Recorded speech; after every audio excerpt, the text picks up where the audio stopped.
What's going on, everybody? It's your boy back, Martin Moreno, aka the Boxing Purist. Welcome to the Truth and Absolute channel, boxing, where we speak the truth and nothing but the truth. So help me, good God Almighty. Now, before I get into all the boxing news this week, y'all, I just, everybody knows the crazy stuff happening in the Ukraine, and I'm not trying to get into why it started. All I'm saying, man, please send your prayers for all the people of the Ukraine and Russia. Big ups to the Klitschko brothers, man. You talk about fighting for your country. You talk about stepping up to the plate, man. Salute to those two, man. Crazy, crazy. In the article I read, I believe it's both of them enlisting into the Ukrainian army to help fight off the Russian invasion, as well as Alexander Usyk, if I'm not mistaken. But so keep them in your prayers, y'all. Hopefully this gets cleared up soon. Big news this week. Big news, man. I know I'm excited for all the fights coming up. We had a few of them finalized, but what I want to talk about tonight is it looks like it's a sign. It's a done deal. I knew Canelo was going to go this way. Honestly, it made the most sense, and I'm going to explain to y'all why. So chill. Don't start getting crazy. If so, just drop a comment back there, man. It looks good on me anyway. Anyhow, so it looks like Canelo Alvarez agreed to a 2-fight deal with Matchroom Eddie Hearn on DAZN pay-per-view. May 7th, he'll be fighting Russia's own Dmitry Bivol. Stellar boxer, could control the fight with his jab, precise puncher, and he's naturally bigger than Canelo.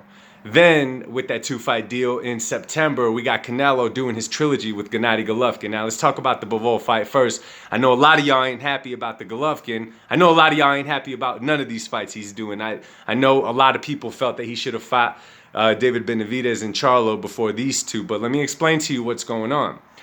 Now, Canelo's stepping up to fight a 175-pounder who is undefeated, who has made 8 defenses of his title, ranked number 2, 175 by ESPN. That is a stepping stone like no other, y'all. They have not hyped Bivol up like they hyped these other fighters up. Therefore, you guys are saying he's a bum. Canelo's going to run through him. Let me be the first to tell you, Canelo's not going to run through this guy. He's not going to run through this guy. This guy's a whole weight class bigger naturally, which means on fight night, he's probably going to outweigh Canelo. You know what I'm saying? Bigger, he could box. Canelo's going to have to dig deep in this one, man. He's going to have to dig really deep in this one. I see him pulling it off. I feel that Canelo has more in his arsenal. I feel like he's a lot more technical than Bivol. But by all means, it's boxing, y'all. It's boxing. Now, this is a huge fight for Canelo's legacy, which y'all don't understand, man. A lot of y'all, not everybody. I, too, want to see Canelo fight Jamal Charlo. I, too, want to see Canelo fight David Benavidez. But to fight those two, as of right now, would be the real cherry pick. Now, listen. None of those guys are experienced on the big level. I've said it plenty of times in my videos. You don't just jump into a fight of this magnitude. Media, press conferences, camera, lights, camera, action. The world is watching. It's not easy for a fighter to jump straight into that and think that he's going to perform at the best that you've already seen him perform in the past. Look at the big fights. Look at when certain fighters stepped in there with Floyd. Floyd was used to that big stage. Look at the face of the fighter at the weigh-in. Canelo, for example. If you go to the weigh-in between them, look at how nervous Canelo is. It's not Floyd he was scared of. It's the event itself. The same with Victor Ortiz. You could go on and on and on, man. It's a whole different level, not just in the boxing ring, outside the boxing ring as well. And guess what? It does count. It does count in the big picture. You got to look at it for what it is. So we got that fight coming up with Bivol, but Benavidez and Charlo, man, this is okay. In the meantime, let's say those guys take up bigger fights. Let's just say they fight each other. Let's just say they fight Andrade. Let's just say one of them jumps a weight class.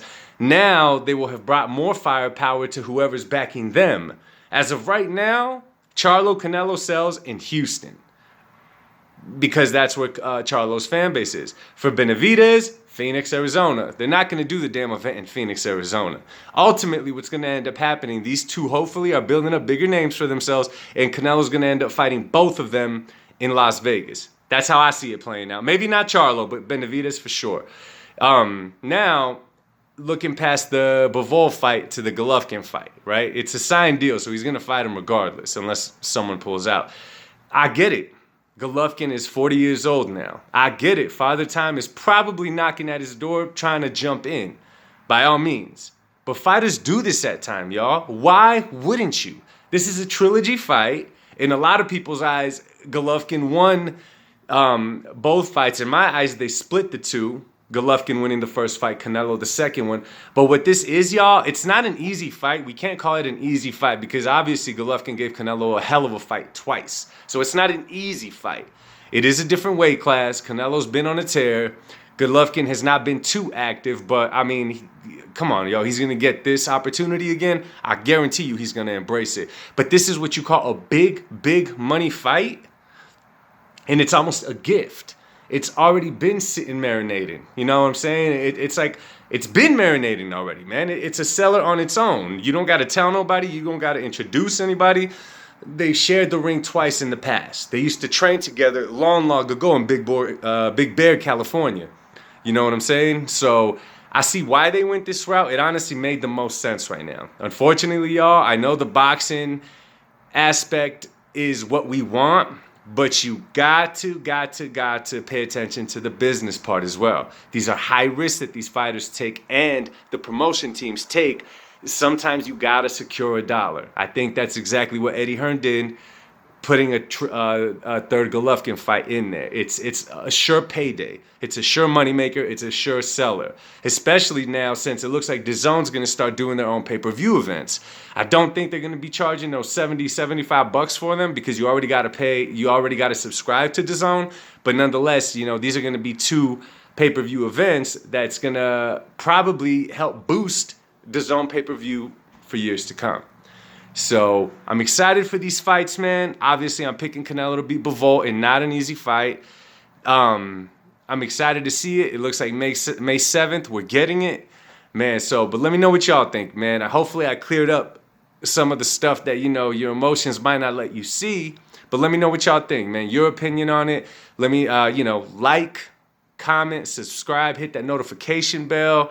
Thanks for all the love and y'all stopping by, man. Y'all have a great night. God bless y'all. Peace.